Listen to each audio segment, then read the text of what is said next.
പരിസ്ഥിതി സൗഹൃദവും ചെലവ് കുറഞ്ഞതുമായ നാനോ വളങ്ങൾ സംബന്ധിച്ച് പോത്താനിക്കാട് കൃഷിഭവന്റെ ആഭിമുഖ്യത്തിൽ സെമിനാർ സംഘടിപ്പിച്ചു. ICAR-ലെ ശാസ്ത്രജ്ഞരാണ് സെമിനാറിന് നേതൃത്വം നൽകിയത്. നവീന കൃഷിരീതി സംബന്ധിച്ച സെമിനാറിൽ നിരവധി കർഷകർ പങ്കെടുത്തു. പോത്താനിക്കാട് ഗ്രാമപഞ്ചായത്ത് പ്രസിഡന്റ് KP ജെയിംസ് സെമിനാർ ഉദ്ഘാടനം ചെയ്തു.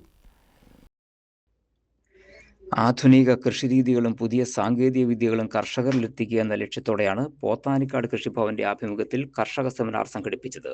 നാനോ വളം കൃഷിയിൽ ഉപയോഗവും പ്രയോജനവും എന്ന വിഷയത്തിലായിരുന്നു ക്ലാസ്. പരമ്പരാഗത രാസവളങ്ങൾക്ക് പകരമായി കുറഞ്ഞ ചെലവിൽ മികച്ച വിളവ് നൽകാൻ സഹായിക്കുന്ന നാനോ വളങ്ങളുടെ സാധ്യതകൾ സെമിനാറിൽ ചർച്ച ചെയ്തു. ദ്രാവക രൂപത്തിലുള്ള നാനോ യൂറിയ, നാനോ DAP എന്നിവയുടെ കൃത്യമായ ഉപയോഗക്രമം, ഗുണങ്ങൾ എന്നീ വിഷയത്തിലായിരുന്നു സെമിനാർ. ICAR-ലെ ശാസ്ത്രജ്ഞരായ doctor Greeshma, doctor Jayanthi, IFFCO manager Dilshad എന്നിവരാണ് ക്ലാസിന് നേതൃത്വം നൽകിയത്. രാസവളങ്ങളുടെ അമിത ഉപയോഗം വഴിയുണ്ടാകുന്ന പാരിസ്ഥിതിക പ്രശ്നങ്ങൾ കുറയ്ക്കാനും മണ്ണിന്റെ സ്വാഭാവിക ഘടന, സൂക്ഷ്മജീവികൾ എന്നിവയെ നിലനിർത്താനും നാനോ വളങ്ങൾ സഹായിക്കുമെന്ന് അവർ വ്യക്തമാക്കി. പോത്താനിക്കാട് ഗ്രാമപഞ്ചായത്ത്, കൃഷിഭവൻ, IFFCO എന്നിവയുടെ സംയുക്ത ആഭിമുഖ്യത്തിലായിരുന്നു സെമിനാർ. പോത്താനിക്കാട് ഗ്രാമപഞ്ചായത്ത് ഹാളിലാണ് സെമിനാർ നടന്നത്.